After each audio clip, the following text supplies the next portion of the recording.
पहले पहले कुछ हासिल कर सके, ऐसा मन में भाव होना चाहिए। खत्तरगछ बड़ा हो गया तो क्या हो जाएगा, तपागछ बड़ा हो गया तो क्या हो जाएगा। खत्तरगछ जीत गया तो क्या हो जाएगा, तपागछ जीत गया तो क्या हो जाएगा।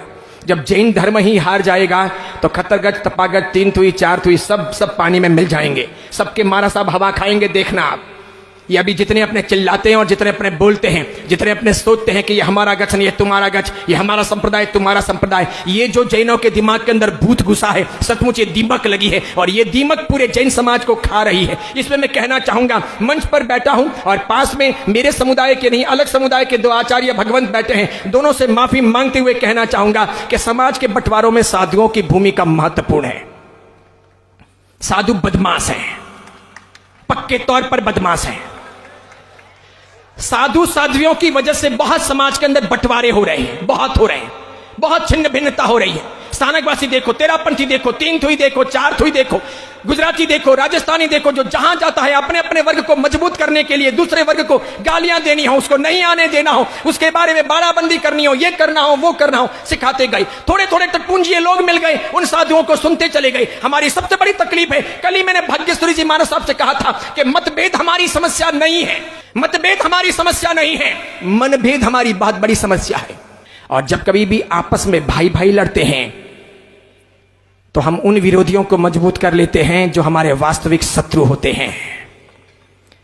समझ रहे हो, जब जब आपस में भाई भाई लड़ते हैं, एक बिरादरी के लोग लड़ते हैं, एक समाज के लोग लड़ते हैं, तब हम उन विरोधियों को मजबूत कर लेते हैं जो हमारे सच्चे शत्रु होते हैं। समझो आप सूरत में रहते हो और दो दुकानदार आपस में लड़ो तो आप दोनों के जो कॉमन दुश्मन होंगे उनको मजा आ जाएगा कि हाँ ठीक हुआ, लड़ने दो। उधर से वो कोई थोड़ा बहुत घासलेट डालेगा, ये लाकर के जैसे पेट्रोल डालेगा, आप दोनों के तमाशे वो देखते जाएगा। लड़ाइयां कभी भी शांति का सूत्रपात नहीं करती, लड़कर के कोई भी जीत सकता है, शांति से जी नहीं सकता। और देखो, सबकी उम्र पूरी होनी है। आज जो आप लोग लड़ रहे हो या आपस में विवाद कर रहे हो, या अन्य लोग लड़ रहे हैं या आपस में विवाद कर रहे हैं, या जैन समाज में इस प्रकार के बंटवारे हैं, कितने ही लड़ने वाले आचार्य भगवंत विदा हो गए दुनिया से, सबका अग्नि संस्कार हो गया। आज राख भी देखने को नहीं मिलती। बड़े बड़े आचार्य भगवंत गए, बड़े बड़े गए, दिग्गज गए, जिनके नामों पर बंटवारे हुए वे सब गए, एक भी वापस नहीं आ सकता और किसी की कोई थाती नहीं बच सकती।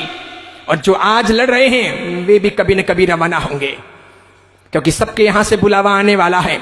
कोई देर से जाएं, कोई सवेर जाएं, कहीं ऐसा ना हो जाए कि लड़ाइयां यहीं रह जाएं और हम रवाना हो जाएं तो फैसला कौन करेगा।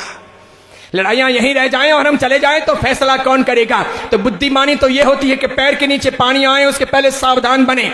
क्या लड़ना है, किस बात के लिए लड़ना।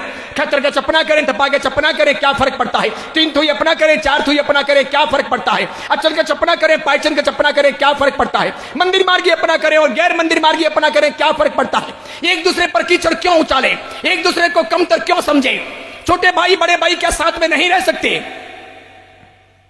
पशु साथ में रहते हैं, पक्षी साथ में रहते हैं, एक दूसरे की हिफाजत कर लेते हैं, एक दूसरे को सहयोग दे देते हैं। अगर मेरी बातों पर विश्वास न हो और आपके पास में अगर 4G का इंटरनेट मोबाइल हो तो फिर आप YouTube पर जाइए, पशु पक्षियों के सहयोग के, एक दूसरे को बचाने के वीडियो देखिए। वो रियल हैं, वो फिल्माएं नहीं हैं। इतने सारे हैं जो इंसान को प्रेरणा देते हैं कि एक दूसरे पशु पक्षी के लिए एक दूसरे पशु पक्षी सब कुछ न्योछावर कर लेते हैं। हम तो इंसान हैं, महावीर की संतान हैं, सूझबूझ के धनी हैं, हम अहिंसक लोग हैं, बहुत बड़ी संभावनाओं के धनी हैं। हमारे कंधों पर ही जिन शासन की सार संभाल का जिम्मा है और हम ही आपस में ऐसा कर लेंगे तो हम कहां पहुंचेंगे, क्या मिलेगा।